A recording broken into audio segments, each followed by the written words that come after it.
দুর্গাপুরের ফরিদপুর থানা এলাকায় মূলত একটি পরিত্যক্ত ইটভাটা থেকে চন্দ্রভাঙ্গা এলাকায় সেখান থেকে উদ্ধার হয়েছে 48 লক্ষ টাকা।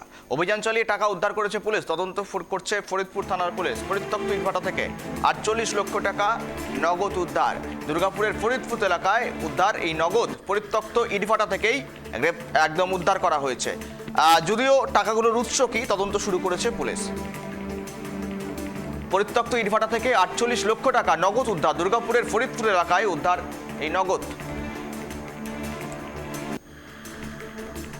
যদিও টাকাগুলোর উৎস কোথা থেকে এলো, টাকাগুলো এত পরিমাণ টাকা কে বা কারা মজুত করলো, পরিত্যক্ত গোডাউনে বা ইটভাটাতেই কেন ছিল, তদন্ত শুরু করেছে পুলিশ। যদিও কোনো বেআইনি কার্যকলাপের টাকা তো অবশ্যই দেখে মনে হচ্ছে, কেননা এই টাকা তো নিশ্চয়ই ট্যাক্স ফাঁকি দিয়ে কিংবা ওই ধরনের বেআইনি কার্যকলাপেরই মনে করা হচ্ছে। যদিও কিন্তু ওই পরিত্যক্ত ইটভাটা থেকে 48 লক্ষ টাকা নগদ উদ্ধার ঘিরেই চাঞ্চল্য তৈরি হয়। ফরিদপুর থানার পুলিশ তদন্তে নামে এবং খবর পেয়ে তারা পৌঁছে যায় পরিত্যক্ত ইটভাটা থেকে উদ্ধার করে এই এত লক্ষ টাকা।